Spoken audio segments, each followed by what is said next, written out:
मैं राज ठाकुर आपके साथ और इस वक्त की बड़ी खबर के साथ शुरुआत करेंगे। खबर जहां बीजेपी ने बहुमत का आंकड़ा पार कर लिया है, वहीं आपने परवेश वर्मा को भी सुना, जिनकी तरफ से कहा गया कि एसआईटी का गठन किया जाएगा और एसआईटी ये देखेगी कि कौन कौन से घोटाले हुए हैं और उसके हिसाब से काम किया जाएगा। अब कुछ महत्वपूर्ण चीजें आपको बता देते हैं आज के दिन की, जिसमें सबसे बड़ी ये कि दिल्ली में आप संयोजक अरविंद केजरीवाल की बड़ी हार हो चुकी है। आपके सबसे बड़े नेता अरविंद केजरीवाल हार चुके हैं। अब इसके बाद जो अगला एक सवाल हर किसी के जहन में आएगा वो ये कि अब केजरीवाल का भविष्य क्या होगा, राजनीतिक तौर पर उनका क्या भविष्य रहने वाला है। इस पर हर किसी के जहन में बहुत से सवाल होंगे। दरअसल केजरीवाल लगातार जेल भेजे जाने और जेल जाने की बात करते रहे, अपने साथ साथ आतिशी के लिए भी, अपने और लीडर्स के लिए भी, लेकिन जिस तरीके का यह मैंडेट आया है उसके बाद बहुत सी बातों से पर्दा उठता हुआ दिखता है।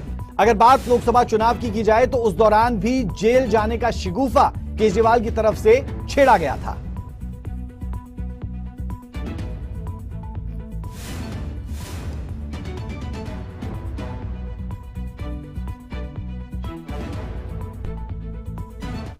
नमस्कार।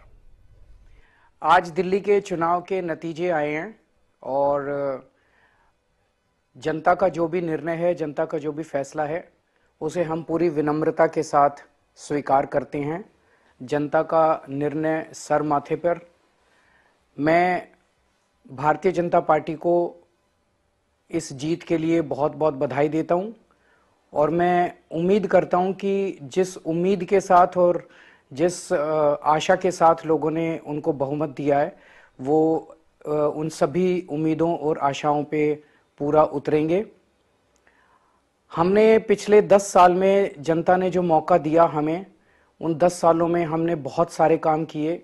शिक्षा के क्षेत्र में, स्वास्थ्य के क्षेत्र में, पानी के क्षेत्र में, बिजली के क्षेत्र में और भी अलग अलग तरीके से लोगों को राहत पहुंचाने की कोशिश की उनकी ज़िंदगी में, और दिल्ली के इंफ्रास्ट्रक्चर को भी हमने सुधारने की कोशिश की। अब जो जनता ने हमें निर्णय दिया है, हम न केवल एक कंस्ट्रक्टिव ऑपोजिशन का रोल निभाएंगे, बल्कि हम समाज सेवा, जनता के सुख दुख में काम आना, व्यक्तिगत तौर पे जिसको भी जो ज़रूरत होगी, हम लोगों के सुख दुख में हमेशा काम आएंगे। क्योंकि हम राजनीति में कोई सत्ता के लिए नहीं आए, हम राजनीति को एक जरिया मानते हैं जिसके जरिए जनता की सेवा की जा सके, जिसके जरिए लोगों के सुख दुख में काम आया जा सके। वो काम हम करते रहेंगे और हमें आगे भी इसी तरह से जनता के सुख दुख में काम आना है। मैं आम आदमी पार्टी के सभी कार्यकर्ताओं को बहुत बहुत बधाई देना चाहता हूं। वो बहुत शानदार चुनाव लड़े, बहुत मेहनत की, उन्होंने बहुत कुछ सहा इस पूरे चुनाव के दौरान। उन्होंने बहुत शानदार चुनाव लड़ा। इसके लिए मैं उन सबको, सभी कार्यकर्ताओं को बहुत बहुत बधाई देना चाहता हूं। नमस्कार। मैं दिल्ली वासियों को सबसे पहले बधाई देता हूं कि एक उन्होंने अच्छी सरकार बनाई है और दिल्ली वासियों ने हमारे प्रधानमंत्री मोदी जी के ऊपर में विश्वास जताया।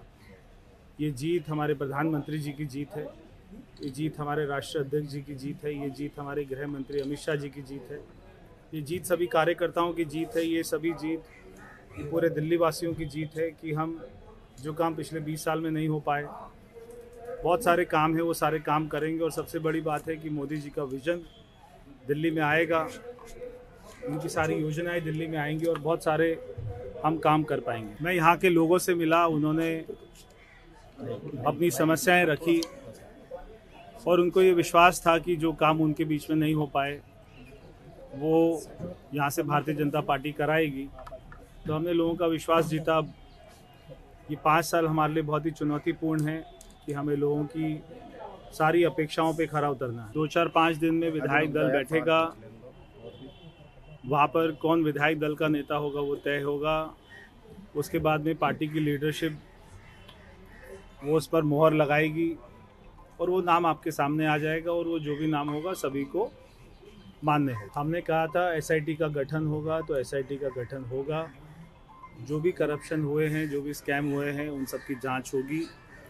जो भी उसमें दोषी होंगे, चाहे वो अफसर होंगे, चाहे वो पॉलिटिशियन होंगे, तो उनके ऊपर में सज़ा होगी। दिल्ली वासियों के लिए सबसे पहले बहुत सारे काम करेंगे। 1 काम, 2 काम, 10 काम नहीं, हज़ारों काम करेंगे।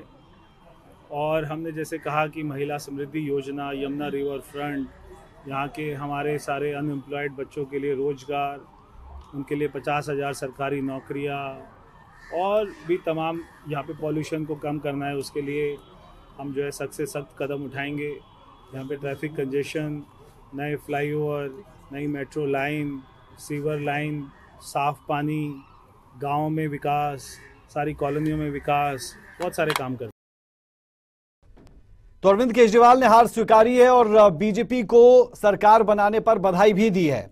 दरअसल अगर आप अरविंद केजरीवाल के कैंपेन को भी देखेंगे तो उस दौरान एक मसला बहुत ज्यादा हावी रहा और वो था यमुना के पानी का मसला। उस पर दिया गया बयान, उस पर जरा आते हैं क्योंकि बात केजरीवाल के भविष्य की भी हो रही है। यमुना के पानी पर केजरीवाल का बयान जो था उस पर एफआईआर दर्ज हुई, कुरुक्षेत्र में भी एफआईआर दर्ज हुई और केजरीवाल ने हरियाणा सरकार पर गंभीर आरोप लगाया था। यमुना के पानी में जहर मिलाने का तक आरोप लगा दिया था अरविंद केजरीवाल ने। इस दौरान कुछ शब्दों का इस्तेमाल हुआ जिस पर बहुत ज्यादा सवाल उठे। वो था पानी में जहर मिलाना और दूसरा था मास जेनोसाइड। मास जेनोसाइड जैसे गंभीर शब्द का प्रयोग किया गया था। मामले में कुरुक्षेत्र के शाहबाद में केजरीवाल पर एफआईआर दर्ज हुई है। बता दें कि बीएनएस धारा 192, 196 1 के तहत मामला दर्ज हुआ, 197 1 के तहत मामला दर्ज हुआ, 248 ए के तहत मामला दर्ज हुआ और 299 धारा के तहत भी ये एफआईआर दर्ज की गई। और बता दें कि एडवोकेट जगमोहन मनचंदा ने ये शिकायत दर्ज करवाई है। केजरीवाल पर संगीन धाराओं के तहत मामला दर्ज है। क्या अपने बयानों पर केजरीवाल जेल जाएंगे? इसके बाद ये एक बड़ा सवाल उठ रहा है।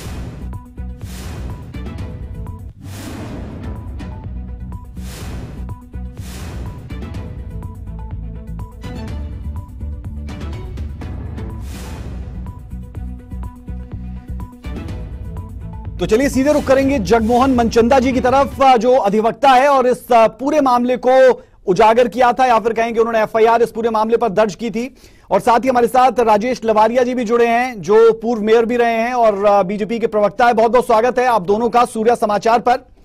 सबसे पहले जगमोहन मनचंदा जी मैं आपकी तरफ रुख करना चाहूंगा। केजरीवाल पर एफआईआर दर्ज करवाई थी आपने कुरुक्षेत्र में। सबसे पहले हम ये जानना चाहते हैं कि इस एफआईआर की जो गंभीरता है वो क्या है, जिन धाराओं के तहत ये मामला दर्ज हुआ है उन्हें आसान शब्दों में हमारे दर्शकों को समझाइए कि केजरीवाल के लिए कितनी मुश्किलें बढ़ सकती है।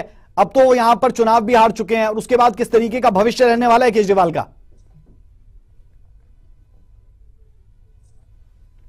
हेलो जी, सुन पा रहा हूं मैं मनचंदा जी। हाँ जी सर, क्या कहना चाह रहे थे आप? मैं जानना ही चाह रहा हूं कि जो धाराएं हैं उन धाराओं को थोड़ा समझा दें जिसके तहत केजरीवाल पर एफआईआर दर्ज है। देखिए, माननीय है हमारे एक्स सीएम रह चुके हैं अरविंद केजरीवाल जी, और उन्होंने इतने बड़ी जिम्मेवारी की पोस्ट होने के बावजूद एक ऐसी स्टेटमेंट उस दिन दी कि उनको ये पता था कि 3 या 4 दिन बाद प्रयागराज के अंदर जो मौनी अमावस का स्नान होने वाला है और वहां करोड़ों लोगों ने वहां स्नान करना है, हिंदुओं ने, और उस त्रिवेणी संगम में हमारे यमुना जी भी हिस्सा है जी। सोची समझी साजिश के तहत अरविंद केजरीवाल जी ने, क्योंकि चुनाव के दिन थे, हिंदुओं की भावनाओं को भड़काने के लिए और चुनावी फायदा उठाने के लिए ये स्टेटमेंट दी जो आप सबने सुनी, जिसमें उन्होंने कहा कि हरियाणा सरकार ने यमुना नदी के अंदर जहर मिला दिया है और इस जहर को हमें समय रहते पता लग गया और जिसको हमारे एक इंजीनियर ने रोक दिया है। रोकने, अगर वो ना रोकते तो हजारों लोग इसमें मर जाते। इस बयान से ही पता लग रहा है कि कुत्सित चाल थी। अरविंद केजरीवाल जी इस चुनावी फायदा को उठाते हुए ये भूल गए कि कोई हिंदू समाज के लोग जो हैं इसको किस दिशा में लेंगे। जी। हरियाणा और दिल्ली के लोगों को आपस में लड़ाने के लिए, दिल्ली वालों को भड़काने के लिए कि हरियाणा वालों ने ये कर दिया है, आपकी वो जान तक लेने पे उतारू हैं। दोनों लोग प्रदेशों के लोगों के बीच में ये दंगा भड़काने के लिए जगमोहन जी, क्योंकि 2 शब्दों का इस्तेमाल हुआ था, बहुत गंभीर वो शब्द थे। मैं जानना और समझना ये चाह रहा हूं कि जहर मिला दिया पानी में और मास जेनोसाइड, क्या इन शब्दों के तहत भी एफआईआर जो है वो दर्ज हुई है। और जो ये तमाम धाराएं हैं, क्योंकि आम आदमी नहीं समझ पाता, तो उनके लिए, क्योंकि आप एडवोकेट है, थोड़ा सा समझाएं। 192, 196, 1, 97, 248, इन तमाम धाराओं को थोड़ा समझाएं। मैं आपको समझाना चाहूंगा जी कि ये जो धाराएं लगी हैं, अगर कोई व्यक्ति बुरी नीयत के साथ कोई समाज के दो ग्रुपों को प्रोवोक करता है, उछालता है किसी दंगे ना हो जाए, ऐसी कोई बयान देता है जिसके समाज के अंदर सौहार्द खराब हो, और उसको पता है इस बात का कि मैं यमुना नदी जो है हिंदुओं की बड़ी पवित्र नदी है, और अगर वो ये आदमी ऐसा ऑफेंस करता है, तो ये धाराएं जिसपे कोर्ट ने इंक्वायरी की, और कोर्ट ने इंक्वायरी में धारा 175(3) में जो मेरी एप्लीकेशन थी उसको स्वीकार करके ये कहा कि इससे ये ऑफेंस 192, 196, 197 ये इन्वेस्टिगेशन के लायक केस बनता है जी। तो उसमें कोर्ट ने जब किया तो उसके बाद इन्वेस्टिगेशन पे मैटर जो है पुलिस स्टेशन के अंदर रेफर किया गया, और पुलिस स्टेशन ने उसके ऊपर मुकदमा दर्ज किया। ठीक है। तो ये चारों धाराएं हैं, और इसके साथ ही जो हमारी हिंदुओं की धार्मिक भावनाएं भड़काने की जो बात थी कि यमुना जी के बारे में, और उन्होंने प्रयागराज के जो महाकुंभ से 3 दिन पहले जो स्टेटमेंट दी, उसमें 299 की धारा भी लगाई है कि हमारी रिलीजियस फीलिंग्स को भी असर हुआ उससे, क्योंकि मैं एक मंदिर से जुड़ा हुआ आदमी हूं, और मेरे जैसे हजारों लाखों आदमी हैं जिनकी ये भावनाएं इसमें आहत हुई हैं। हमारे शहर के काफी मोदी व्यक्तियों ने मेरे समर्थन में जाकर पुलिस को अपनी स्टेटमेंट भी इस बारे में रिकॉर्ड कराई, और मैंने आपने भी रिपोर्ट किया, और काफी ऐसी टेलीकास्ट भी आई कि जगह जगह में अरविंद केजरीवाल जी के खिलाफ प्रदर्शन हुआ। ठीक है, मुझे एक चीज आप समझा दें, क्योंकि एज अ जर्नलिस्ट भी मैं जानना चाह रहा हूं कि जब कोई जेनोसाइड जैसे शब्द का इस्तेमाल करता है, तो फिर ऐसे मामले में और इस पूरे मामले में मिनिमम मैक्सिमम सेंटेंस क्या रह सकता है? देखिए, इसमें धाराओं के अंदर अलग अलग सजा है, लेकिन मैं अभी मुझे 2 मिनट का समय दें तो मैं आपको 2 मिनट के बाद। बिल्कुल ठीक है। हम एक और खबर अपने दर्शकों को दिखाते हैं और फिर हम आपके पास भी लौटते हैं। और राजेश लवारिया जी भी हमारे साथ लगातार बने हुए हैं। बहुत बहुत मुबारक राजेश लवारिया जी आपको। लेकिन उससे पहले कुछ खबरें हम जरा दिखा देते हैं अपने दर्शकों को, और फिर हम लौटते हैं अपने मेहमानों की तरफ। तो बड़ी खबर यह कि दिल्ली के नतीजों से ठीक पहले बीजेपी पर कुछ आरोप लगाए गए, खरीद फरोख्त जैसे गंभीर आरोप भी लगाए गए आम आदमी पार्टी की तरफ से। इस मामले में क्या हुआ है? इस मामले में एलजी ने एंटी करप्शन ब्यूरो यानी एसीबी से कार्रवाई करने के लिए कहा है, इस मामले की जांच करने के लिए कहा है। मामले में एसीबी ने केजरीवाल को नोटिस भी भेजा है। इस मामले पर क्या कुछ होता है वो आने वाले वक्त में तय होगा, लेकिन इस तरीके के जब गंभीर आरोप लगते हैं, ऐसे गंभीर बयान दिए जाते हैं, तो फिर उन पर क्या कुछ हो सकता है या होता है, ये बहुत अहम हो जाता है।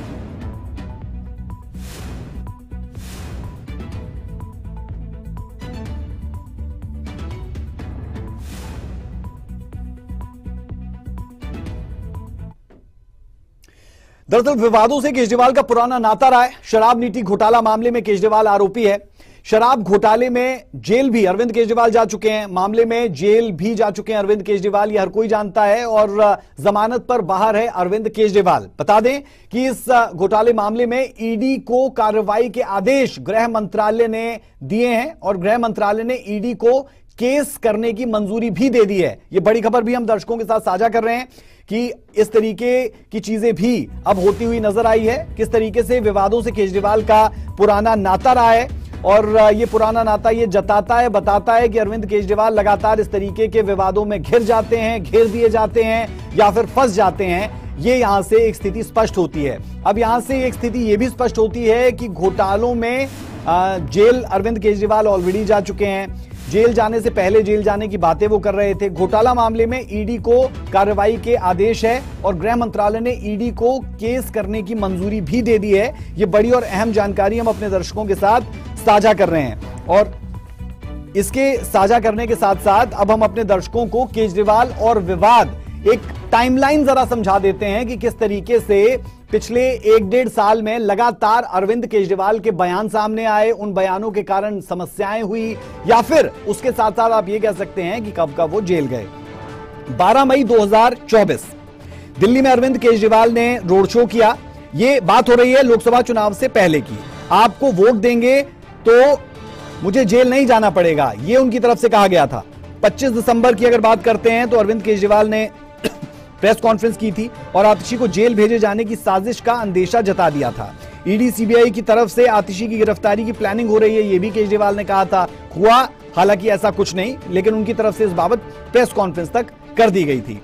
अगर आप 15 जनवरी पर आएंगे तो शराब घोटाले में केजरीवाल को झटका लगा था। गृह मंत्रालय ने ईडी को केस चलाने की मंजूरी भी दे दी थी और साथ ही साथ 27 जनवरी 2025, बिल्कुल अभी अभी का मामला, अरविंद केजरीवाल ने हरियाणा सरकार पर गंभीर आरोप लगाया, यमुना नदी में जहर मिलाने का आरोप लगा दिया। मास जेनोसाइड जैसे गंभीर शब्द का इस्तेमाल भी अरविंद केजरीवाल ने कर दिया था। आप इसी से अंदाजा लगा सकते हैं कि गंभीर स्थिति बनी। 31 जनवरी को क्या हुआ, उस दौरान अरविंद केजरीवाल को चिट्ठी तक लिखी गई थी इस बाबत अपना जवाब देने के लिए और 4 फरवरी को एडवोकेट जगमोहन मनचंदा, जो एक्सक्लूसिवली सूर्या समाचार पर इस वक्त जुड़े हुए हैं, उन्होंने एक एफआईआर दर्ज की। उन्होंने ये पूरा का पूरा मामला उजागर करने के साथ साथ इस मामले को इतनी गंभीरता से लिया कि उन्होंने अलग अलग धाराओं के तहत केस भी दर्ज करवा दिया। तो ये पूरी टाइमलाइन है जिसे हम अपने दर्शकों को समझा रहे हैं। हमारे साथ मेहमान लगातार बने हुए हैं, जगमोहन मनचंदा जी हमारे साथ बने हुए हैं और राजेश लवारिया जी भी हमारे साथ बने हुए हैं। हम रुख कर लेते हैं राजेश लवारिया जी की तरफ, उसके बाद में मनचंदा जी आपकी तरफ आऊंगा। राजेश जी, बहुत बहुत स्वागत भी और मुबारकबाद भी। 39 सीटें जीत चुकी है बीजेपी और लग रहा है कि यहां से 7 से 8 सीटें और जीत जाएगी, यानी 45 प्लस पर आप जाने वाले हैं। ऐसा क्या आपने कर दिया कि लोग इतनी भारी तादाद में भर भर के आपको वोट दे गए? हम जीतेंगे और मैं दिल्ली की जनता को बधाई देता हूं कि इतने बड़े मैंडेट से हमें चुनाव जिताया है। हम उनके आभारी हैं। दिल्ली के अंदर अब विकास होगा। झूठ की राजनीति का पतन हो चुका है। अब केजरीवाल का झूठ खत्म हो चुका है। अब ये सब लोग जेल के अंदर जाएंगे और सजा भुगतेंगे। इन्होंने कहा जहर मिला दिया है, क्या क्या इन्होंने नहीं कहा। 15 करोड़ रुपए में एमएलए खरीदे जा रहे हैं, उनको फोन आ रहे हैं। तो ये झूठ की राजनीति का बंद हो चुकी है। अब दिल्ली के अंदर विकास होगा। नरेंद्र मोदी जी के नेतृत्व में बहुत अच्छा दिल्ली के अंदर विकास होगा और अच्छे काम हमारे विधायक और हमारे मुख्यमंत्री जो भी बनेंगे वो दिल्ली के अंदर अच्छा काम करेंगे, दिल्ली की जनता की सेवा करेंगे। एक बड़ा चैलेंज भी रहता है राजेश जी, जब आपको बहुमत में लोग लेकर आते हैं कि आपको बहुत से काम करवाने हैं और केजरीवाल लगातार काम की बात करते हैं और इस बार काम के नाम पर ही ये पूरा चुनाव होता हुआ नजर आया। हिंदू मुस्लिम अलग अलग एंगल्स बिल्कुल हावी यहां पर नहीं थे। तो अब एक बड़ा प्रेशर भी बीजेपी पर रहने वाला है, क्योंकि जो जनता की सेवा की बात आप लगातार करते हैं उसे अब चरितार्थ करने का वक्त भी आएगा। और दिल्ली में, क्योंकि हर किसी की नजर दिल्ली पर रहती है, हमारी सरकारें जहां भी हैं हम उनका विकास करते हैं और अच्छा काम करके हम दिखाते हैं। हमारे मध्य प्रदेश में, राजस्थान में, उड़ीसा में सब सरकारें हमारी काम कर रही है और अच्छा काम कर रही हैं और दिल्ली की जनता की हम सेवा करेंगे जी। हमारी सरकार बनते ही दिल्ली में सब काम अच्छे होंगे और चालू हो जाएगा। रोड बनेंगे, खड़ंजे डलेंगे, सड़कें बनेंगी, नालियां बनेंगी, गलियां बनेंगी, पानी स्वच्छ आएगा। सब विकास के कार्य भारतीय जनता पार्टी की सरकार करेगी दिल्ली की जनता के लिए। ठीक है, मैं वापस आपके पास लौटूंगा और जब लौटूंगा तो सवाल मेरा ये रहने वाला है आपसे, उसका जवाब आप सोच लीजिएगा कि कौन से मुद्दों ने आपको जिताया, आपके अपने वादों ने या फिर केजरीवाल के बयानों ने, या इससे इतर कुछ हो तो वो भी आप बता सकते हैं, उसे एक्सप्लेन जरूर कीजिएगा। अधिवक्ता हमारे साथ जुड़े हुए जगमोहन जी, आपने कहा था 2 मिनट का वक्त आपको चाहिए, उन धाराओं के तहत क्या क्या सेंटेंसेस बनते हैं वो जरा हमारे दर्शकों को बताएं।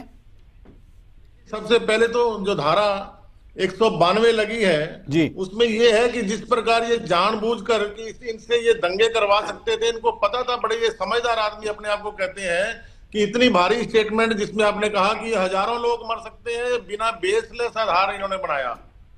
और इनके अपने डिपार्टमेंट ने, जो दिल्ली जल बोर्ड ने, उस बात को खुद ये नकार दिया कि ऐसी कोई बात नहीं है। दिल्ली जल बोर्ड इसको रेगुलरली चेक करता है और हमने ऐसा कोई, जो हमारे केजरीवाल जी ने कहा, ऐसी कोई बात नहीं है। इस जानबूझ के जो स्टेटमेंट आदमी देता है, उसकी जो बदनीयत से दी हुई स्टेटमेंट है, तो उसमें जो धारा 192 है उसमें 1 साल की सजा है। ऐसे ही देश की अखंडता, और जैसे आगे ये कहते हैं कि ऐसे 2 स्टेट्स के बीच में, दिल्ली और हरियाणा के बीच में झगड़ा कराने के ऊपर जो उतारू थे, तो उसमें 2 स्टेट्स को इन्होंने लड़ाने की कोशिश की। साथ में उदाहरण देते हैं कि ये तो ऐसा हो गया जैसे अमेरिका ने जापान के ऊपर हमला कर दिया, परमाणु बम गिरा दिया और हिरोशिमा और नागासाकी भड़काने की हद कर दी उन्होंने जी। तो उस भड़काने की हद में हमारी देश में किसी किस्म के भी दंगे हो सकते थे। ये तो हमारे मुख्यमंत्री जी बड़े समझदार हैं, जिन्होंने इस माहौल को शांत करने के लिए सार्वजनिक भय का जो माहौल बना हुआ था, खुद जाके यमुना जी का पानी पिया जाके और उसको लाइव दिखाया कि इस पानी में कोई दिक्कत नहीं है। और मैं तो ये कहूंगा कि ये जो केजरीवाल जी की हार हुई है, इसमें मां यमुना जी का भी श्राप केजरीवाल जी को मिला है। हिंदुओं की भावनाओं को जो भड़काया गया, उसमें इन्होंने ये नहीं सोचा कि हिंदू भी इस समाज के अंग हैं। एक तरफा किसी का तुष्टीकरण करके वोट अगर कोई आदमी ग्रहण करता है और दूसरे पक्ष के खिलाफ निराधार बातें फैलाकर उनको आपस में लड़वाना चाहता है, तो ये केजरीवाल जी ने सारा ये काम किए। तो हमारी भावनाएं उसमें भड़की। तो 299 की जो धारा है उसमें भी 3 साल की सजा है इनको। और मैं जब तक मैं खड़ा हूं, मैं इस मुकदमे को खुद लड़ूंगा। अगर मेरा कोई सहयोग करना चाहेगा करेगा, नहीं तो मैं इसके लिए डट के लड़ूंगा। और जब ऑफेंस को मैं साबित करूंगा, अदालत को मैं ये प्रार्थना भी करूंगा, अदालत ने मेरी प्रार्थना को प्रेमा फसाई माना है कि आपने जो एलिगेशन लगाए हैं वो एलिगेशन जो है प्रथम दृष्टया इसमें मैंने जो कोर्ट ने इंक्वायरी किया उसमें ऑफेंस बनते हैं, तभी वो मैटर इन्वेस्टिगेशन के लिए किया है। ये कोई आम कंप्लेंट नहीं है। ये कोर्ट ने 175(3) के तहत पुलिस के से पहले रिपोर्ट मंगवाई, लोगों के बयान लिखे, लोगों से पता किया कि वाकई क्या ये सार्वजनिक भय का माहौल है, क्या इसके दंगे हो सकते थे, क्या इसके हिंदुओं की धार्मिक भावनाओं को भड़काया गया है, क्या इसके पीछे कोई बदनीयत थी। सारी बातों की प्रेमा फसाई कोर्ट ने इंक्वायरी करके तब कोर्ट ने इन्वेस्टिगेशन के लिए। ठीक है, तो जगमोहन मनचंदा जी, आप कह रहे हैं कि आपका जो केस है, आपने जो धाराएं इसमें लगी है, जो एफआईआर दर्ज कराई है, ये केस बहुत स्ट्रांग है। मैं इसे और थोड़ा बारीकी से आपसे समझूंगा, क्योंकि सवाल यहां पर आम आदमी पार्टी के संयोजक का है, सवाल पूरी पार्टी का है, और ये अब राष्ट्रीय पार्टी का दर्जा भी हासिल कर चुकी है। इसके बाद किस तरीके से केजरीवाल के लिए मुश्किलें बढ़ेंगी वो मैं आपसे समझूंगा। हम अपने दर्शकों को बता दें कि हम लगातार आम आदमी पार्टी की तरफ से भी कोई प्रवक्ता दिया जाए इसके लिए कोशिश कर रहे हैं, लेकिन ऐसे मौकों पर अमूमन जो पॉलिटिकल पार्टी जीत का सोच रही हो वो आती नहीं है। देखते हैं आने वाले वक्त में हमें कोई मेहमान दिया जाता है जो आपके साथ हम सीधा संवाद स्थापित करवा पाए। कांग्रेस पार्टी को भी हमने कहा है, हालांकि सीफर पर वो रहे हैं, उम्मीद करते हैं कि अपना पक्ष वो जरूर रखेंगे। तो ऐसे में राजेश लवारिया जी हमारे पास बचते हैं जो बीजेपी के हैं और जीत दर्ज करने के बाद गदगद है, हो भी क्यों ना। तो राजेश लवारिया जी, जो मैंने पहले भी पूछा था आपसे और मैं समझना चाह रहा हूं कि कौन से फैक्टर्स जिता गए आपको, आपका अपने काम, वादे, या फिर केजरीवाल के बयान? नहीं, मैं मनचंदा जी का भी धन्यवाद करना चाहता हूं कि उन्होंने केस रजिस्टर्ड कराया है। ये सारी बातें अब सामने आ जाएंगी। इनके खिलाफ जो भी धाराएं लगी हैं उनका अपराध साबित होते ही ये जेल में जाएंगे। और जो दिल्ली के अंदर, मैं माताओं बहनों का भी धन्यवाद करना चाहता हूं कि उन्होंने हमारी जो हमने गारंटियां दी थी उसको समझा और प्रति माह 2500 रुपए की वित्तीय सहायता दी जाएगी। 500 रुपए में एलपीजी सिलेंडर, होली व दिवाली पर एक मुफ्त सिलेंडर भी दिया जाएगा। अतः गर्भवती महिला को 21,000 रुपए वित्तीय सहायता, और ये सारी सुविधाएं हम देंगे और दिल्ली का विकास करेंगे। और आयुष्मान भारत योजना भी हम दिल्ली के अंदर लागू करेंगे, उससे बहुत लोगों को फायदा होगा। प्रधानमंत्री जी की वो योजना पूरे हिंदुस्तान के अंदर चल रही है और अच्छा विकास, अच्छी सड़कें, डीटीसी की बसें, बहुत अच्छी सुविधाओं के साथ दिल्ली के अंदर हम उसको लागू करेंगे। हमारा जो वादा था दिल्ली की जनता से विकास का, वो हम करके रहेंगे। तो राजेश लवारिया जी, करेंगे तो बहुत कुछ, लेकिन ये तमाम चीजें करने के लिए आपको सीएम की आवश्यकता होगी। तो वो सीएम कौन होगा, वो जरा दर्शकों को बता पाएंगे आप कि किस चेहरे पर दांव खेलने वाली है बीजेपी? देखिए, जो भी होगा वो पार्टी के शीर्ष नेता वो उनका चयन करेगा और आपके सामने दिल्ली के अंदर मुख्यमंत्री का चेहरा भी आ जाएगा। चलिए, हम कोशिश कर रहे हैं कि आपके समक्ष हम आपके और साथी प्रवक्ताओं को भी लाएं जो और पॉलिटिकल पार्टी से हैं। अभी तो वो मुमकिन नहीं हो पा रहा, लेकिन फिर भी शायद आने वाले वक्त में कोई ना कोई जरूर जुड़े, और वो कांग्रेस हो, आम आदमी पार्टी हो। हालांकि जो उनके शीर्ष लीडर्स हैं उसमें आप अरविंद केजरीवाल को ले लीजिए, आतिशी को ले लीजिए, वो सब के सब अपनी हार भी स्वीकार कर चुके हैं और बयान भी वो जारी कर चुके हैं। मैं एक मर्तबा फिर जगमोहन मनचंदा जी की तरफ रुख कर रहा हूं। जगमोहन जी, क्योंकि अब सवाल ये उठता है कि जब केस रजिस्टर हरियाणा में हुआ है, मामला हरियाणा का था, हरियाणा को ही कटघरे में खड़ा किया गया था, तो ये केस चलेगा कैसे? थोड़ा आसान शब्दों में जरा हमारे दर्शकों को समझाएं कि जब ये केस आगे बढ़ेगा, इसकी तारीख क्या है, क्या उस दौरान अरविंद केजरीवाल को फिजिकली यहां पर आना होगा तो कब तक आना होगा, क्या वो डेट्स वगैरह कुछ उसके बारे में जानकारी दें। देखिए राज जी, इसमें अब इन्वेस्टिगेशन शुरू होनी है जी।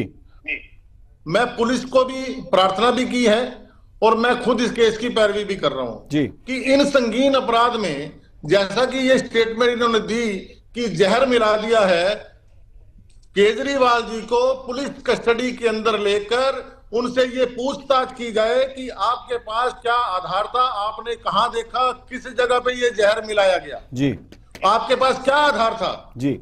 जब वो बात आएगी तो इसके साथ हो सकता है कि जो ये आपराधिक षड्यंत्र रचा गया उसमें केजरीवाल जी के साथ उनके कई और साथी भी इन्वॉल्व हों। तो मैटर जब सारा इन्वेस्टिगेशन हो जाएगा, आरोप कोर्ट को प्रथम दृष्टिया जब लगेंगे, तब चालान कोर्ट टू कोर्ट हो जाएगा, ऑफेंस तो कमिट हो गया है। क्योंकि आपने जो भी ये मुकदमा दर्ज हुआ, मैंने कोर्ट में उनकी सारी वीडियो रिकॉर्डिंग जो उनकी वायरल हुई वो कोर्ट में लगाई हुई है। वो वीडियो रिकॉर्डिंग में इस बात को वो नकार नहीं सकते कि मैंने इस बात को नहीं कहा है। उन्होंने शरेआम कहा है और उनके हाव भाव से नजर आ रहा था कि वो कितनी कुत्सित और जहरीली बात लोगों के बीच में लाना चाहते हैं, ताकि लोगों को ये चाहते थे कि इस चुनाव से पहले हरियाणा और दिल्ली के बीच में, दिल्ली के लोगों को सिर्फ खुश करने के लिए, उनको बहकाने के लिए कि हरियाणा ने आपके खिलाफ कर दिया है, जहां भाजपा की सरकार है, मैं दिल्ली का ही चिंतक हूं। दिल्ली के लोग बहुत समझदार हैं, हमारा हरियाणा और दिल्ली का बड़ा पुराना रिश्ता है। उन्होंने केजरीवाल जी की चाल में नहीं आए और इसीलिए केजरीवाल जी को उन्होंने पटकनी दी है। और मैं कहूंगा कि केजरीवाल जी अपनी इस बात के लिए इस समय पछता भी रहे होंगे, लेकिन मैं सिर्फ पछताने से नहीं, उनके खिलाफ पूरी इन्वेस्टिगेशन हो, इन्वेस्टिगेशन होने के बाद मुकदमा चले और अपराधी जो भी है, चाहे वो केजरीवाल जी हैं, चाहे उनके साथ 4, 5, 7, 10 जितने भी साथी हैं, उन सब के खिलाफ पुलिस कार्रवाई करे और मुकदमा लड़ना हमारा काम है। शाहबाद मारकंडा में मुकदमा दर्ज हुआ है तो यहां आके उनको कोर्ट को नमस्ते तो जरूर करनी पड़ेगी। ये अब जितना भी वो चाहे, जितना मर्जी भाग लें, कानून से वो बच नहीं सकते। चलिए ठीक है, आप बने रहिए हमारे साथ विश्वनाथ मिश्रा जी जुड़ रहे हैं, आप वरिष्ठ पत्रकार हैं। विश्वनाथ मिश्रा जी, पहले तो मैं यही जानना चाहूंगा कि जो ये रिजल्ट्स आए इन्हें आप कैसे देखते हैं, और जब इन पूरे चुनावों को आप देख रहे थे तो क्या आपने ये रिजल्ट्स एक्सपेक्ट किए थे? क्योंकि एग्जिट पोल्स तो इसी तरीके के नतीजे दे रहे थे, लेकिन बहुत जगहों पर बहुत से राजनीतिक पंडित फेल होते हुए नजर आते हैं। आपकी पहली प्रतिक्रिया इन नतीजों पर? देखिए, जो परिस्थितियां दिल्ली में बन रही थी, जिस तरीके की परिस्थिति दिल्ली की राजधानी दिल्ली में हो रही थी, उसको लेकर के एक बात तो लगभग क्लियर थी कि दिल्ली में परिवर्तन हो रहा है जी। दूसरा प्रश्न ये था कि संख्या का जरूर था, संख्या पे बहुत स्पेसिफिक होना मुश्किल होता है। तो ये ऑलमोस्ट क्लैरिटी थी कि परिवर्तन की संभावना पूरी नजर आ रही जी, लेकिन कितनी होगी, बॉर्डर पे रहेंगे या बहुत क्लैरिटी रहेगी। तो इस मुद्दे पर अगर आप जाइए तो दिल्ली ने हमेशा डिसिसिव मैंडेट दिया है। एक आध अवसर को छोड़ दीजिए, 2013 का विषय छोड़ दीजिए, तो बाकी आप देखेंगे तो दिल्ली का जो निर्णय होता है वो निर्णायक रहा है।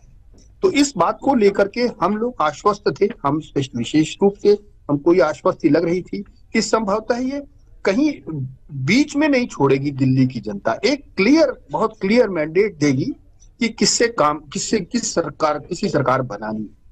तो परिस्थितियां चूंकि अब आम आदमी पार्टी के विपरीत थी, कांग्रेस स्थिति में नहीं थी कि वो सत्ता में आ सके, स्वाभाविक रूप से बीजेपी अपर एज पर थी। अब सवाल ये उठता है कि कौन कौन से इश्यूज थे जिन्होंने ये परिस्थितियां कायम की। वहां की आम जनता अगर आप देखिए तो बहुत छोटी छोटी चीजों में को लेकर के बहुत परेशान थी।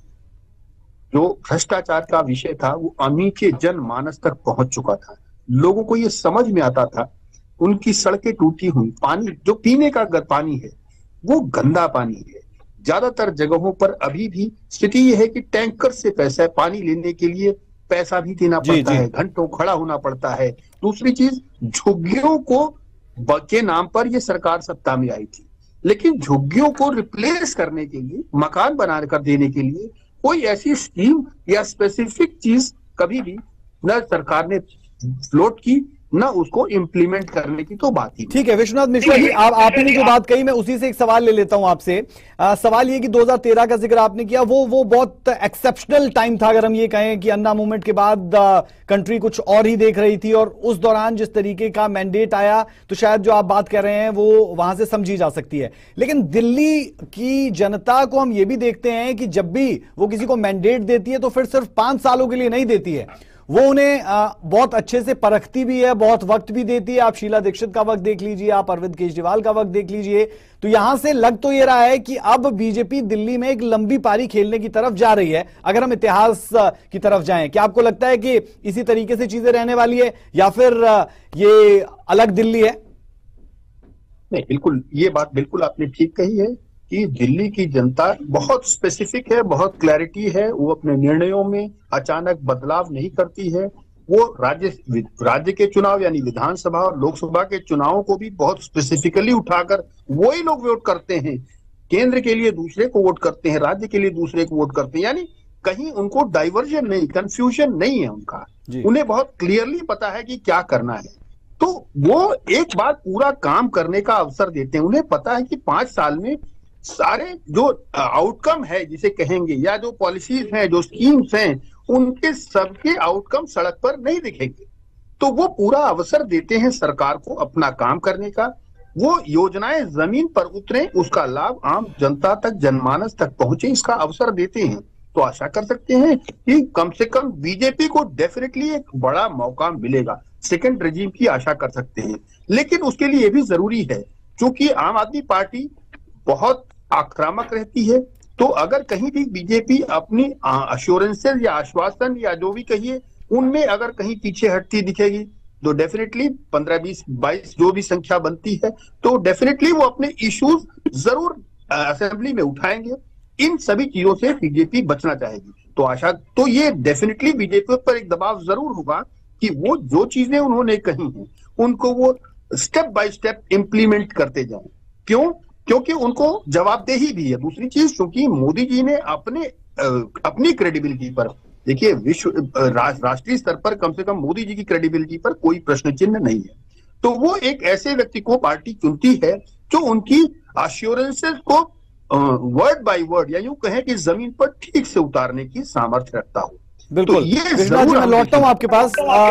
सवाल अब ये भी उठता है क्योंकि राजेश लवारिया जी भी हमारे साथ है, तो राजेश लवारिया जी मैं आपसे भी अब ये जानना और समझना चाह रहा हूं कि बहुत बड़ा चैलेंज रहता है जब आप इतना बड़ा मैंडेट लेकर आते हैं और इस तरीके के नतीजे आपको मिलते हैं, चैलेंजेस रहते हैं, हम इसकी बात भी लगातार करते हैं। लेकिन आम आदमी पार्टी के लिए ये पंजाब हो या फिर दिल्ली हो, जब वो सत्ता में भी वहां पर थे तो उनके लिए तो कहा ही ये जाता था कि ये तो पार्टी ही विपक्ष की है, यानी विपक्षी के तौर पर ही काम करती है, और इन्हें विपक्ष के तौर पर काम करने का इनका स्टाइल है जब ये सत्ता में भी होते हैं। लेकिन अब जब ये सत्ता से बाहर है और एक्चुअल में विपक्ष होंगे आपके समक्ष, तो कहीं ना कहीं इन्हें कंट्रोल करना, ये जिस तरीके के मुद्दे लेकर आएंगे उन्हें केटर करना, ये एक बड़े चैलेंज के तौर पर बीजेपी के सामने रहने वाला है।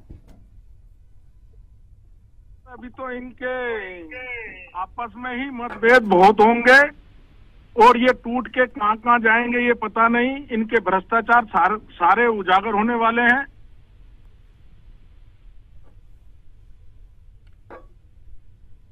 जी जी, इनके भ्रष्टाचार सारे उजागर होंगे और ये जेल के अंदर जाएंगे सारे लोग। इन्होंने जल बोर्ड के अंदर घाटा किया, इन्होंने देशों में घाटा किया, इन्होंने दवाइयों के फंड के अंदर घाटा किया, हजारों करोड़ रुपए का इन्होंने गबन किया है।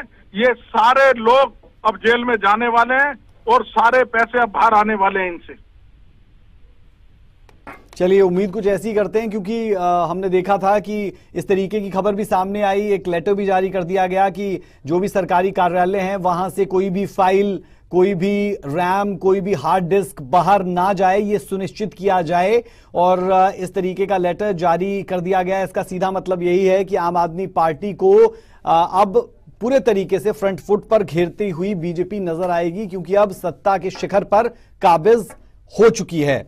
हमारे साथ जगमोहन मनचंदा लगातार बने हुए हैं। आप अधिवक्ता है और अधिवक्ता के तौर पर और उसके साथ साथ एक सोशल एक्टिविस्ट के तौर पर भी आपने यमुना के मसले पर जिस तरीके से एफआईआर दर्ज की, तो उसके बाद कुछ लोग तो ऐसे भी, जो जगमोहन मनचंदा जी ये भी कहने लगे कि आप बीजेपी की शय पर काम करते हैं। उन बयानों को कैसे देखते हैं? उस तरीके के लोग आपके समक्ष भी लाजमी तौर पर आते होंगे कि जो कहते होंगे कि आप बीजेपी के लिए काम कर रहे हैं। देखिए, मैं हरियाणा का एक वोटर हूं जी, और मैंने वोटर के नाते हरियाणा सरकार को जरूर चुना है। इससे ज्यादा मेरा बीजेपी से कोई रिश्ता नहीं है। ये जरूर है कि मेरा, क्योंकि मैं एक मंदिर से जुड़ा हूं, एक मंदिर का एक प्रेसिडेंट भी हूं, धर्म के साथ जुड़ा हूं, और बीजेपी हमेशा धर्म की बात करती है और मैं अधर्म के खिलाफ चलता हूं। और इस अधर्मी आदमी ने बिना कुछ सोचे समझे हमारी भावनाओं को भड़काया है। मैं तो दिल्ली की जो प्रदेश की जो जनता है उनको इस बात पे भी बधाई देना चाहूंगा कि उन्होंने धर्म और जाति से दूर हटकर, परे हटकर जो भाजपा सरकार को चुना है वो बहुत अच्छा किया है। ऐसे आदमी जो समाज को कलंकित करते हैं, जो समाज में दंगे फैलाने का प्रयास करते हैं, बिना सोचे समझे या सोची समझी साजिश, कुछ भी शब्द मैं उसको दूं, ऐसे बयान देते हैं कि अपना सिर्फ चुनाव का फायदा देखते हैं। उनके लिए लोगों के जान माल की जिनके लिए कोई कीमत नहीं है, उनके नीचे से सत्ता से उनसे कुर्सी हटाना बहुत जरूरी था। मैं भाजपा का कोई सक्रिय कार्यकर्ता नहीं हूं और मैं ये जरूर हूं कि मैं वोटर हूं और मेरा वोटर, किसी को भी वोट देने का मेरा हक है। अगर कोई और मेरे धर्म की बात करेगा, मेरे धर्म के हक की बात करेगा, तो मैं उसको वोट देने की भी सोच सकता हूं। इस समय तक जो केजरीवाल जी हैं, उन्होंने, मैं आपको यह भी बताना चाहूंगा कि पिछले 10 साल में हिंदू समाज के खिलाफ जितना जहर उगला है, उनके खिलाफ के जितने लोग हैं, उनको तुष्टीकरण किया है, मैं उसका भी विरोध करता हूं। ठीक है, और तो बीजेपी के साथ साथ, लेकिन आप भी खुश तो आज बहुत लग भी रहे हैं और होंगे भी, क्योंकि केस भी आपने किया। मैं आपसे एक चीज समझना चाह रहा हूँ। मेरी प्रसन्नता शुरू हुई है। जी जगमोहन जी, मैं आपसे एक चीज समझना चाह रहा हूँ, क्योंकि आपको इस बात की जानकारी होगी, क्योंकि आप खुद वकील हैं और जो मामले रहते हैं कोर्ट के, उनका आपको बहुत ज्यादा ज्ञात होगा। क्या इस मामले में हरियाणा में और कहीं पर भी एफआईआर दर्ज हुई है? हरियाणा के साथ साथ दिल्ली में भी क्या इसी मामले पर कोई और एफआईआर दर्ज हुई है, या फिर सिर्फ आप ही ने एफआईआर दर्ज करवाई है? कंप्लेंट सरकारी डिपार्टमेंट हैं जी, तो उन्होंने सेक्शन 54 के तहत इनके खिलाफ कंप्लेंट हमारे से पहले लॉन्च की थी। ठीक है, उसमें केजरीवाल जी को अपॉर्चुनिटी दी गई है कि आपको सुनवाई का मौका दिया गया, लेकिन उसमें क्योंकि वो सरकार के नुमाइंदों की तरफ से दी गई थी, ये धाराएं शामिल नहीं थी। मेरी कंप्लेंट्स के अंदर टोटल जो इन्होंने ऑफेंस कमिट किए हैं, सारी धाराएं उसमें मेंशन है। और मैं, आपने कहा कि जहां तक प्रसन्नता की बात है, उस दिन प्रसन्न होऊंगा जिस दिन ये नई भाजपा सरकार जो चुनी जा रही है, वो यमुना जी को पवित्र जल हम छू सकें, उसका आचमन कर सकें, उसमें नहा सकें, ऐसा साफ सुथरा कर देंगे। मैं एक हिंदू हूं, इसलिए मैं चाहता हूं कि मेरी प्रसन्नता उस दिन पूर्ण हो। मेरा जो आहुति इस यज्ञ में मैंने डाली है, वो मेरा वो यज्ञ उस दिन सफल हो जाएगा। ठीक है, हमारे साथ जगमोहन मनचंदा जी जुड़े हुए हैं, उन्हें आप सुन भी रहे थे। एफआईआर दर्ज उन्हीं की तरफ से कुरुक्षेत्र में की गई थी। साथ ही साथ हमारे साथ विश्वनाथ मिश्रा जी जुड़े हैं, आप वरिष्ठ पत्रकार हैं। हमारे साथ राजेश लवारिया जी जुड़े हुए हैं, आप बीजेपी के प्रवक्ता है। और अब हमारे साथ जुड़ रहे हैं सैयद मोहम्मद, आप प्रवक्ता हैं आम आदमी पार्टी के। तो सैयद मोहम्मद जी, इन नतीजों पर आप क्या कहना चाहेंगे? क्योंकि जब हम लगातार डिबेट्स कर रहे थे तो आम आदमी पार्टी के प्रवक्ता जीत का दावा कर रहे थे और ये कह रहे थे कि अब की बार चौका लगने वाला है, लेकिन ऐसा हो नहीं पाया और काफी पीछे रह गए बहुमत से। आप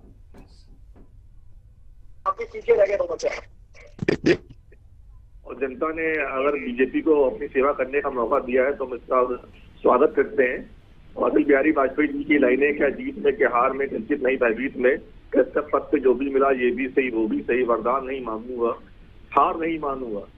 तो आम आदमी पार्टी लगातार जनता के लिए संघर्ष करती आई है। पहले भी सत्ता में नहीं थे, सड़क से सत्ता में आए हैं और सड़क पे हमने सत्ता में आने के बाद सड़क पे हमने विश्वास किया है, हमेशा हमने लड़ाई लड़ी है और भारतीय जनता पार्टी के झूठ को जनता के सामने रखा है। जिस तरह से भ्रष्टाचार बीजेपी ने किया, चरम परम भ्रष्टाचार किया बीजेपी ने, वो हमने जनता के सामने रखा। अभी हाल फिलहाल में आप देखना, कुंभ के मेले में कितनी भगदड़ हुई उसमें, कितने हमारे सनातन धर्मी लोग बह गए और उसकी खबर दबा दी गई, जबकि प्रधानमंत्री ने और राजनाथ सिंह ने कहा कि वहाँ लोग मरे हैं, और 17 घंटे बाद हमारे योगी जी बोल रहे हैं कि वहाँ पे लोग मरे हैं, और कितने लोग मरे आज तक उसकी कोई व्याख्या नहीं, आज तक उसकी कोई गिनती नहीं।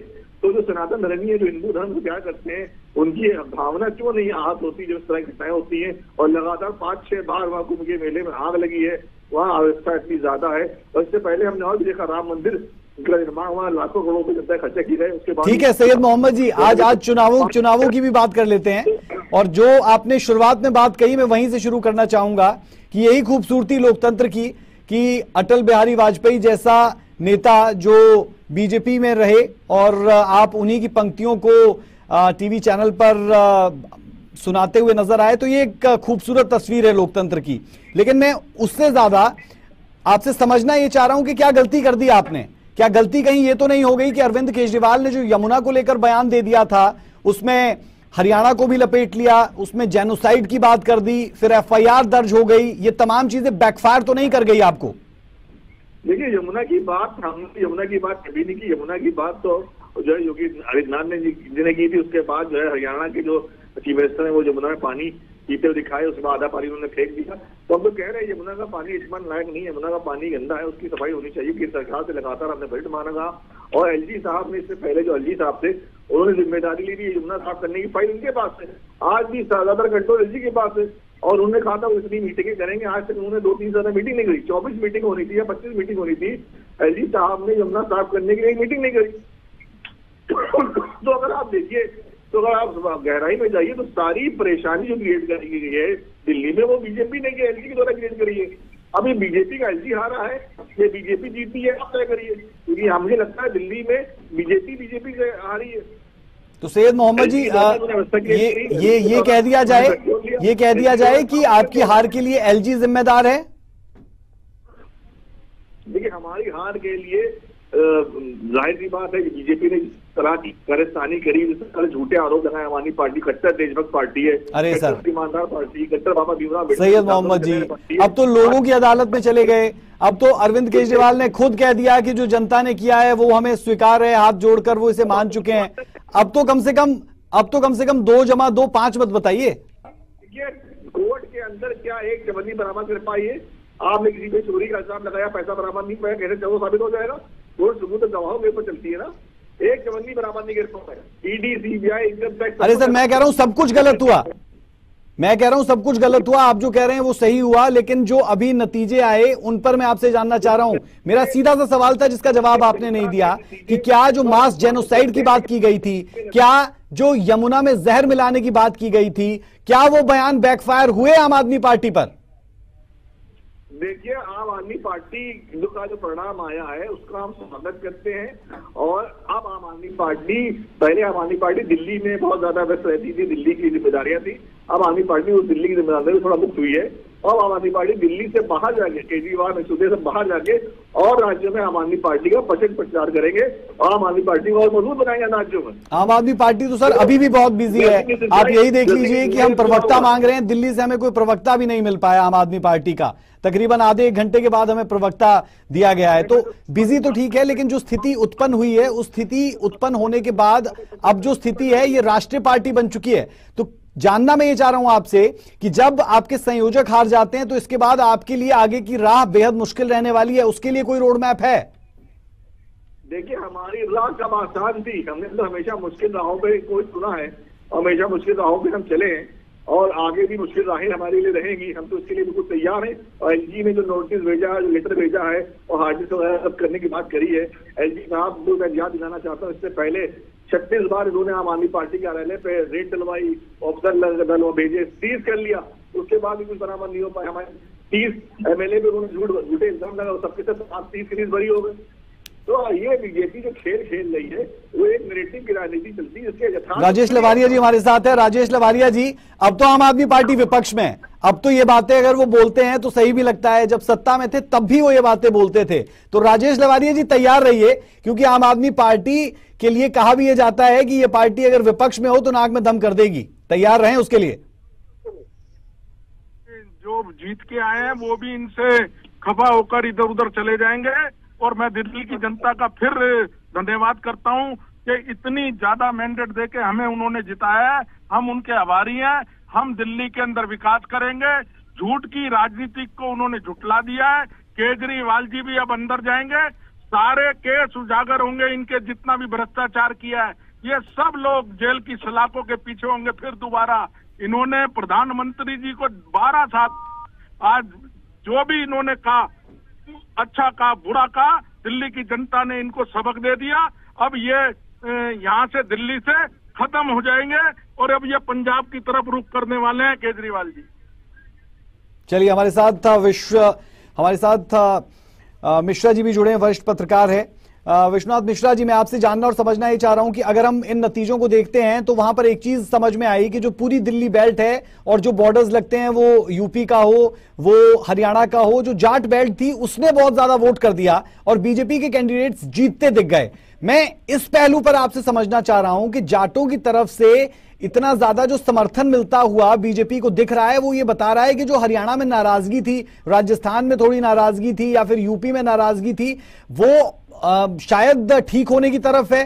तभी शायद 18 में से तकरीबन 16 सीटें बीजेपी इस पूरे के पूरे मैप के हिसाब से जीतती हुई नजर आई। राजी, देखिए आम जनता क्या चाहती है? आम जनता चाहती है कि राजनीतिक दल है, हो सकता है कभी गलती करेंगे, कभी गलती होगी तो अपनी गलती को स्वीकार करें, उसमें करेक्टिव मेजर्स के उसमें बदलाव करें और आम जनता के इतने काम करते हुए दिखे ही नहीं, काम करें और उसको क्लेम नहीं करें। तो जब आप काम करते भी हैं तो जनता ग्राउंड पर हर व्यक्ति को पता चलता है कि आप काम कर रहे हैं, उसका इम्पैक्ट, उसका रिजल्ट आपको आम जनता वोटिंग से देती। इसका लाभ बीजेपी को मिला है। आप कहें तो डेफिनेटली कहना चाहिए आपको, लेकिन इतना भी न कहे कि जैसे चुनाव दिल्ली में है, प्रचार पंजाब सरकार कर रही है और कब से कर रही है, करीब 1 महीने से नॉनस्टॉप प्रचार कर रही है।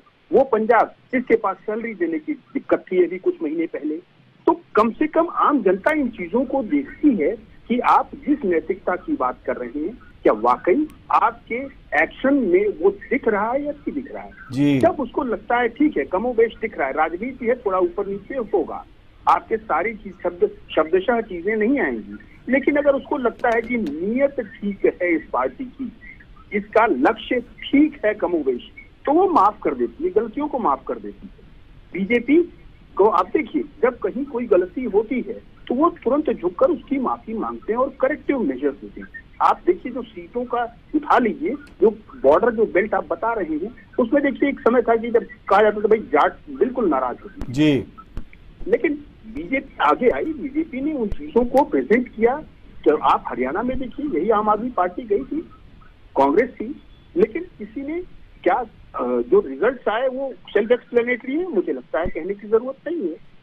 तो आपको ये तय करना पड़ेगा कि अगर आप भ्रष्टाचार के विरुद्ध अपनी बातें कह रहे हैं तो जमीन पर भी आपके एक्शंस दिखने चाहिए कि वाकई आप बिल्कुल। और विश्वनाथ मिश्रा जी, सवाल सबसे बड़ा यही था कि हरियाणा में भी ये नैरेटिव सेट किया गया जब जीत भी गई बीजेपी कि जाट इतने नाराज थे और सीएम जिस तरीके से ओबीसी का दिया गया तो वो बैलेंस वहां पर मेंटेन करने में फायदा हो गया। लेकिन अब तो ये दिख रहा है कि शायद जाटों ने भी काफी तादाद में बीजेपी को वोट किया होगा हरियाणा में, इसीलिए 48 का मैंडेट हरियाणा में आता हुआ नजर आया था। बहरहाल मैं जगमोहन मनचंदा जी आपकी तरफ आ रहा हूं। आपने शुरुआत में कहा था कि 1 से 3 साल तक की सजा हो सकती है अरविंद केजरीवाल को, तो आपको क्या लग रहा है, क्या जेल जाते हुए अरविंद केजरीवाल आपको यमुना के मसले पर लग रहे हैं? देखिए वो बैक फुटिंग पे हैं, अब वो हार चुके हैं। उनके प्रवक्ता एक बात कह रहे थे कि सनातन धर्मी भावनाओं में बह गई, रस्सी जल गई मगर ऐंठ नहीं गई। मैं यहां कहना चाहूंगा कि अपनी हार को स्वीकार करें, सनातन धर्मी भावनाओं में नहीं बहे। सनातन धर्मियों की भावनाओं को आपने भड़काया और उन्होंने आपके भड़काने के कारण सनातन धर्मी एकजुट हुए और उन्हें अपनी ताकत का एहसास हुआ। और चलिए, वक्त की कमी है, बहुत शुक्रिया आप सभी मेहमानों का कि आप हमारे साथ जुड़े और इस चर्चा का हिस्सा बने। खासतौर पर आम आदमी पार्टी के लिए मैं कहना चाहूंगा कि सैयद मोहम्मद हमारे साथ जुड़े, क्योंकि दिल्ली से प्रवक्ता नहीं मिल पा रहे थे, लेकिन यूपी से प्रवक्ता हमें मिल गए आम आदमी पार्टी के, लेकिन कांग्रेस पार्टी के प्रवक्ता तो मिल ही नहीं पाए, क्योंकि मसला ये कि कांग्रेस पार्टी सिफर पर रह गई और शून्य आज ट्रेंड भी लगातार सोशल मीडिया पर कांग्रेस पार्टी का करता रहा है। सत्ताधीश अब बीजेपी हो चुकी है और सत्ताधीश होने के बाद चैलेंजेस बहुत ज्यादा रहने वाले हैं, क्योंकि बड़ा मैंडेट दिया है लोगों ने और चाहते हैं कि काम किया जाए। अभी के लिए सत्ताधीश में इतना ही। मुझे मेरी पूरी टीम को दें इजाजत। खबरों का सिलसिला, अपडेट्स का सिलसिला सूर्य समाचार पर बदस्तूर जारी है। नमस्कार।